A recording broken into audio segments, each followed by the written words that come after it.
Alright, so welcome back everybody. For this video, I'm going to show you guys how to play Wild Serengeti. And in this game, we take on the role of talented directors. And our job is to create the greatest wildlife documentary ever. And by doing so, we will want to get some of these animals out, or most of these animals out, that you see before you. It's not all of them, but it's just what I can fit in the camera at the moment. But we're going to want to get them out here onto the board. And we're going to want to see them in areas we don't normally necessarily see them. Maybe we're used to seeing crocodiles in the river. But have you ever seen a crocodile in the woodlands? That would be something, right? And so that's good. That's what's going to be happening. We're going to be trying to get some animals out here on the board. And we're going to want to get them in certain spots on the board in order to complete these cards here. These cards will give out basically documentary points or star points or whatever you call them. Of course, not all of them will give you points, though sometimes give you other stuff too. But the object of the game is to try to complete these scene cards, okay? By obviously getting the animals out there in a position that these cards require. That's basically what we want to try to do. And so we have 6 rounds in this game, and we have 8 different actions that we can take on our turns. So let's go over the actions first and talk about each action that we can take on our turn. So the first possible action that we can take is discover carnivorous predators.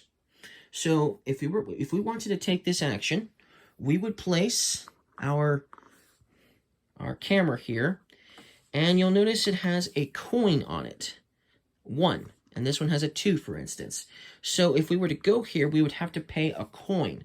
Taking an action requires you to pay at least 1 coin per action you take, and if you start with, since you start with 6 of these, and you have 6 in the first 3 rounds each, you're going to be limited to the amount of actions you take based on how many coins you have. And if you use too many coins for a certain action, then you might have less actions to take. So this is only if absolutely necessary. So yeah, that's one of the actions you can take. And if you decide to take this Discover Carnivorous Predators, after you pay your coin, if that's where you go, then you can take one of these 3 animals and place it on the board wherever you want to. So we got the crocodile, we've got the leopard, and we've got the lion. Okay? So you can do one of those. That's one of the actions you can take. Now, when you take this action, on your next turn, you can't take the same action slot. So if you, for instance, wanted to do this one again, like this one requires me to have 2 crocodiles to complete this card. So if I wanted to get 2 crocodiles out on the board, I would have to first go to this location here and pay 2 coins. Ouch. So I would not recommend doing that. But later, so like let's say if I took another action over here somewhere and then came back and nobody was here at this location, I could come back in the same round and take this action again. But I just can't do it consecutively without paying a huge amount, obviously. So, and you'll notice this has like kind of an open area, and this one's completely closed off. It means only 1 player can go here, and then this is only available if you're playing a 4-player game, okay? So, but this is always open, so you can have multiple players at this location. So that's one of the actions you can take on your turn. Another action you can take on your turn is you can swap animal positions, but you can never do this in the first round. So basically, you can just swap out animal positions. So let's just kind of show you what I mean. Let's say there was... Ooh, these are going to be hard. Let's get them out of the way. Let's say there was a crocodile and a giraffe. We had a giraffe here, and we had a crocodile all the way over here. Okay? Let's say for some odd reason we needed to get the giraffe over to that river, to that exact spot, because maybe there was some animals north of it and it needed the adjacency. So you could basically, as an action, and of course it would cost you a coin, you could swap positions with those animals. That's what you could do. You could swap any one animal to another location with another animal. That's how you take that action. Okay, And obviously, and then this location is unavailable if you're playing only a 2-player game or solo. So you'd have to have at least 3 players to have this location available. Okay, let's move on. So the next action you could take is you could discover large animals. Obviously, once again, it's going to cost a coin. They're all going to cost at least 1 coin. And if you take that action, discover large mammals, then you can take either a giraffe, an elephant, or a rhino and place it on the board wherever you want. That's another action you can take. Okay, I'm going to move the giraffes out of the way because they're going to keep knocking down on me. And then another action you can take is you can move an animal or animals up to 3 spaces. But you can't do this in the first round either. So you cannot move animals adjacently. You can't move animals diagonally. So this you can't do for 1 movement. If you wanted to go here, it would cost you 1, 2, for instance, to move there. Now, you don't have to move a maximum of 3. You can move up to 3. But you could, like, for instance, move this one 2 spaces, and you could move that one 1 space, for instance. That is allowed. Another thing that is allowed is you are allowed, when you're moving, you are allowed to move animals through an area that has another animal. So let's say we had a whole bunch of animals here and a whole bunch of animals here, and I wanted to get that crocodile on the other side of the river, but you're probably thinking, well, it's blocked if there's animals in each one of these spots. When you're moving, you can move through an area that has another animal. You just can't leave it in the same spot with another animal. So you'd have to be able to get it, obviously, up another space on the board. But that's another thing you can do. You can move through other animals as well for moving animals around. And if you ever get yourself these meat tokens, which you'll acquire sometimes throughout the game, you can use meat tokens to move your animal again. That's cool, right? You can move this.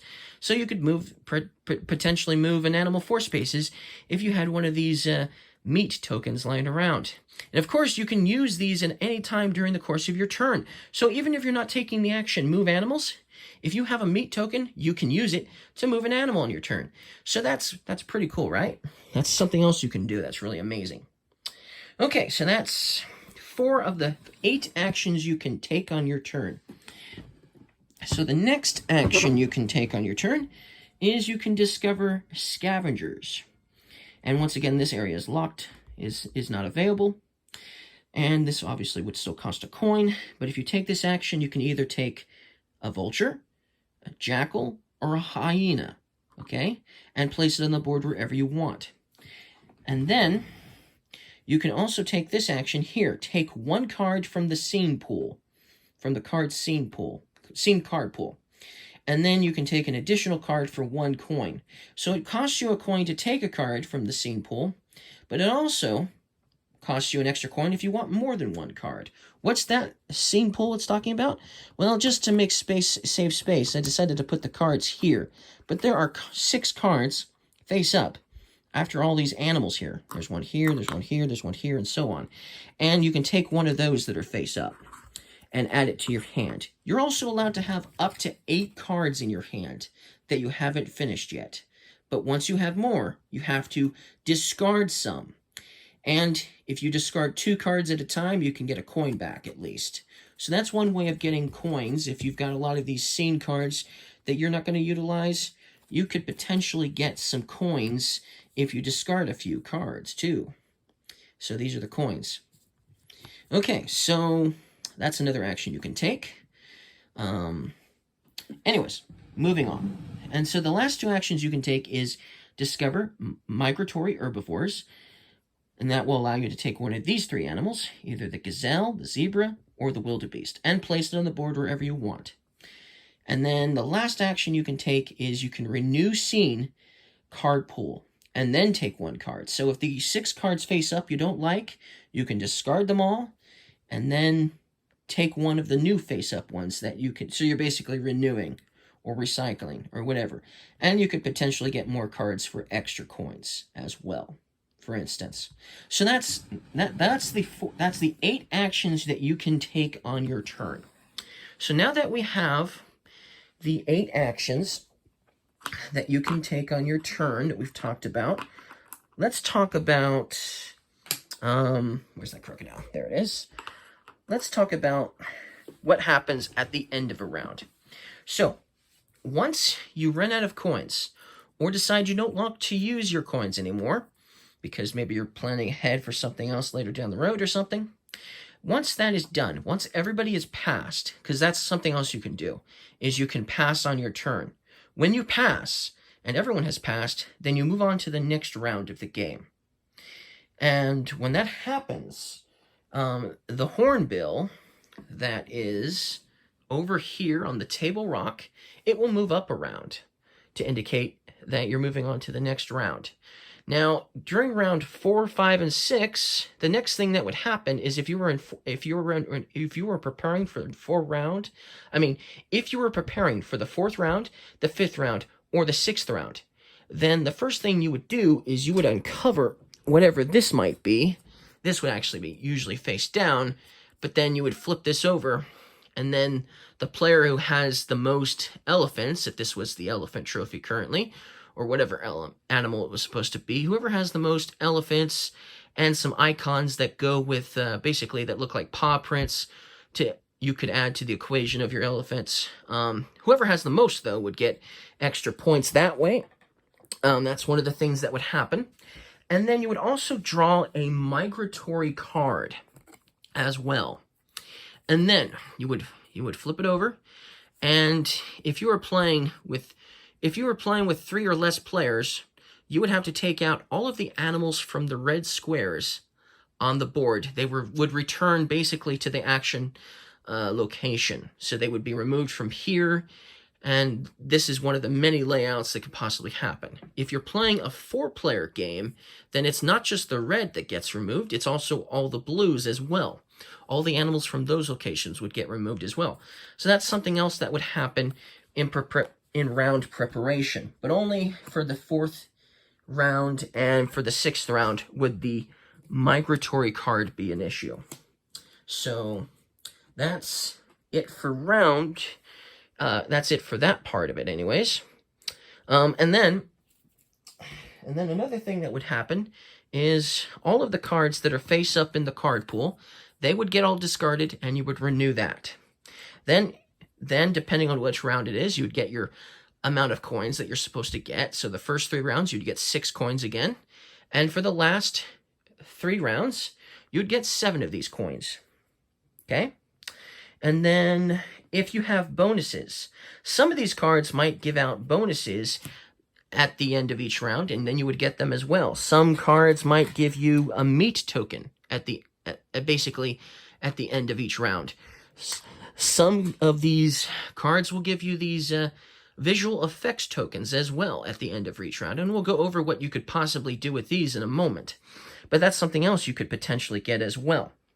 So let's talk about completing scene cards and how you go about doing that. I've got some samples here of some possible cards that you could try to complete. So this one, for instance, Adjacency.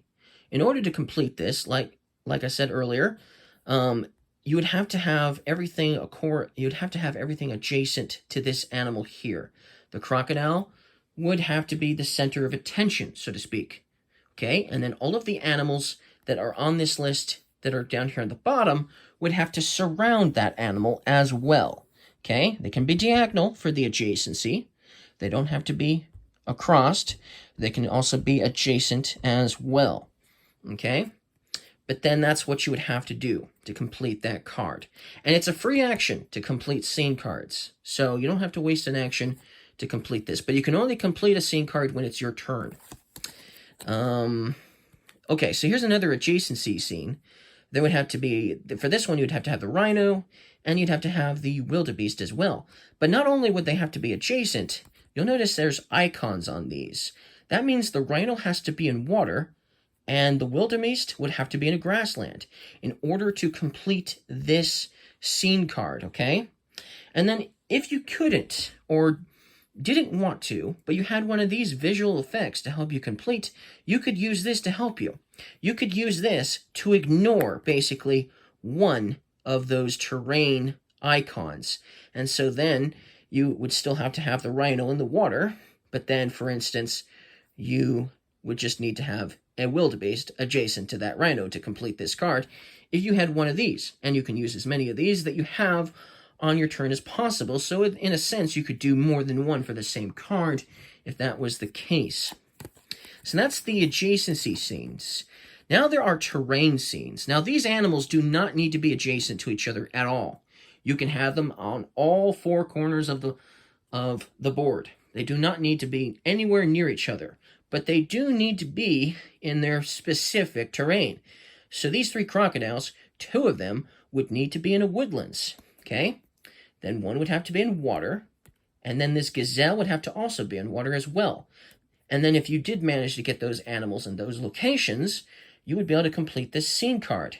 Now let's say, once again, you wouldn't have to do all four of them if you had one of these visual effects tokens. You could use one of them to cover up one of the icons, and so then you could have a gazelle just anywhere you want, and the other three could be in a location. And it doesn't have to be the last one. It could be this one, or this one that you don't need to complete, basically, in order to complete this terrain scene. But that's how the terrain scenes work. And then the last type of scene is the straight line scenes. In order to get a straight line scene completed, the straight line has to be either a row or a column in a straight line. And then it has to be in this particular order, and obviously this one would have to be in water for this rhino, and this, obviously, gazelle. But what's really fascinating is, for instance, let's say we have this rhino here in water, and we have this gazelle over here. That's a straight line.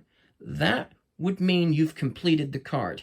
They don't need to be adjacent in order to complete a straight line scene. In fact, that rhino could be all the way up here, for instance. It would still have to be in water, of course.